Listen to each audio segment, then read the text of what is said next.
تو اسی سال میں سب سے بڑا اور مشہور واقعہ جو ہوا وہ ہوا غزوہ بدر کا۔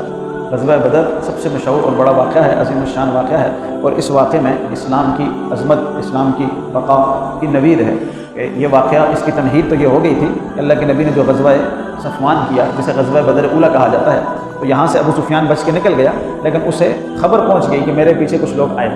اب وہ گیا شام میں، اس نے تجارت کی، بڑا پیسہ ویسا کمایا اور بڑا نفع ہوا، اور واپسی میں جب آ رہے تھے تو پھر اسی راستے سے گزرنا تھا، وہی مختصر محفوظ اور صحیح گزرگاہ تھی کہ انسان بغیر نقصان کے منزل مقصود پہ پہنچ جاتا تھا۔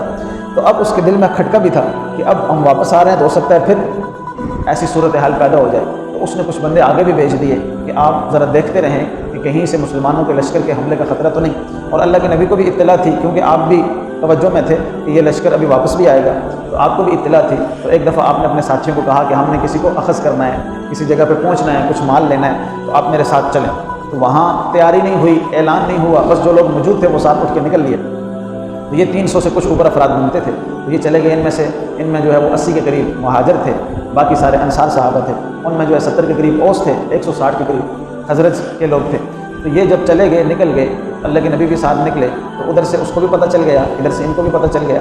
تو وہاں اس نے کیا کیا، رستہ موڑ لیا، اپنا رخ موڑ لیا۔ آپ میں سے جو لوگ گئے ہوں گے، ادھر مدینہ ہے، ادھر مکہ ہے، ادھر سمندر ہے، اور مدینہ اور مکہ کے بالکل درمیان، مکہ سے کافی فاصلہ، مدینہ کے قریب یہ بدر کا مقام ہے۔ تو یہ بدر اصل میں رستہ ہے، یہاں سے قافلے آتے ہیں تو یہ سیدھا بدر کے اندر اسفان سے ہوتے ہوئے، تہامہ کی وادی سے ہوتے ہوئے سیدھا مکہ پہنچ جاتا ہے۔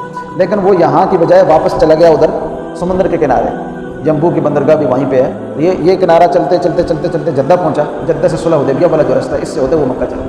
اور اسے کیسے پتہ چلا کہ وہ جب آیا ادھر، ابو سفیان بھی بہت ذہین آدمی تھے، وہ جب وہاں پہنچے تو وہاں اس طرح ہوا کہ اس نے دیکھا کہ یہاں پہ ایک اونٹ ہے۔ اس اونٹ کا اس نے جب پتہ کیا کہ یہ اونٹ کس کا ہے تو پتہ چلا یہ مدینہ کے کسی آدمی کا ہے۔ تو اس نے اونٹ کی اٹھائی، وہ مینگنی جو ہوتی ہے اس کو توڑا، اس میں سے گٹھلی نکلی۔ وہ سمجھ گیا کہ یہ مدینہ کے لوگ ہیں اور انصار ہیں، تو میرے اوپر حملہ کرنے کے لیے آ رہے ہیں۔ ایک تو وہ خود رستہ تبدیل کیا اس نے، اور دوسرا وہاں سے تیز رفتار آدمی اس نے بھیج دیا کہ مکہ میں جا کے اطلاع دو کہ وہاں سے لوگ آئیں اور اپنے سامان کی حفاظت کریں، اپنے مال کی حفاظت کریں۔ اور اللہ کے نبی صلی اللہ علیہ وسلم جب وہاں گئے تو آپ نے کچھ ساتھیوں کو آگے بھیجا، لیکن انہوں نے آ کے اطلاع دی کہ اس نے رستہ تبدیل کر لیا ہے۔ لیکن ایک بات انہوں نے سنی کہ بدر کے مقام پہ 2 عورتیں آپس میں لڑ رہی تھیں، ایک دوسرے سے کہہ رہی تھی کہ میرا قرض واپس کرو۔ دوسری نے کہا ابھی 1-2 دن میں شام سے قافلہ آئے گا، وہ یہاں پہ رکے گا، ہم اسے پانی پلائیں گی، کھانا کھلائیں گی، اس سے ہمیں کچھ پیسے ملیں گے تو تمہارا قرض ادا کر دیا جائے گا۔ تو اس سے صحابہ نے سمجھا کہ بالکل قافلہ آ رہا ہے، یہاں رکے گا، لیکن قافلہ رستہ تبدیل کر گیا۔ اب اللہ پاک نے قرآن کریم نازل کر دیا کہ آپ 2 لشکروں میں سے آسان لشکر چاہتے تھے جس میں مال ہے، لیکن اللہ کفر کی جڑ کاٹنا چاہتا تھا، اس لیے آپ کو ایسے لشکر کے سامنے لائے گا جو کفر کی جڑ کاٹ دے۔ ادھر مکہ میں خبر پہنچ گئی۔ مکہ میں خبر پہنچنے سے 3 دن پہلے حضرت عاتقہ جو حضرت عباس کی بہن اللہ کے نبی کی پھوپھی تھی، انہوں نے خواب دیکھا کہ ایک شخص آیا شکر مرب، اور اس نے پہاڑ پہ چڑھ کے اعلان کیا کہ اے شیطانوں اٹھو، اپنے مقتل گاہ کی طرف چلے جاؤ۔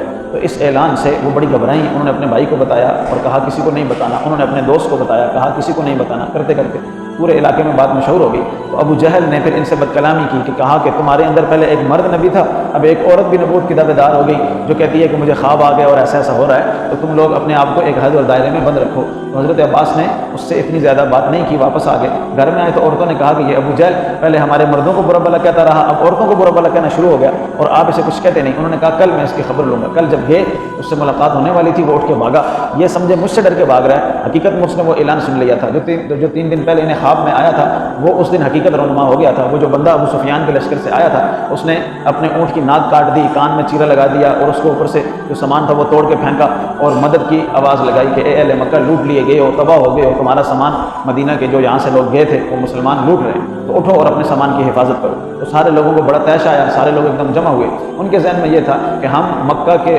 والی باسی ہیں اور خدمت گزار ہیں، پورے عرب میں ہماری داغ بیٹھی ہوئی ہے، لوگ احترام کرتے ہیں، لوگوں کے ساتھ ہمارا تقدس کا رشتہ ہے۔ اب اگر ہمارے قافلے لٹنے لگ گئے، آج سے پہلے کبھی نہیں لٹے، تو پھر کوئی بھی ہماری عزت نہیں کرے گا اور ہماری حیثیت تباہ و برباد ہو جائے گی، ہماری طرف جو نذرانے آتے ہیں وہ سب ختم ہو جائیں گے۔ اس لیے ان کو سبق سکھانا ضروری ہے۔ دوسرا، ان کے دل میں ایک عرصے سے یہ تڑپ تھی کہ یہ لوگ ہم سے بچ کے مدینہ پہنچ گئے ہیں، کوئی موقع ملنا چاہیے ان کے اوپر وار کرنے کا، اور انہیں یہ موقع مل رہا تھا۔ تیسری چیز ان کے اندر وہ تکبر تھا، وہ فخر و غرور تھا جو نسلی تفاخر کا باعث تھا، تو اس وجہ سے بھی تو فوراً یہ لوگ تیار ہو گئے اور ایک دوسرے کو تیار کرنے لگے۔ لیکن کچھ لوگ ایسے تھے جنہیں کچھ اشارے تھے، جس طرح حضرت عباس کی یہ خواب کا معاملہ، اور امیہ بن خلف تھا، اسے اللہ کے نبی نے ایک موقع پہ کہا تھا، سعد بن معاذ نے انہیں بتایا تھا کہ میں نے اللہ کے نبی کے منہ سے سنا ہے کہ تم قتل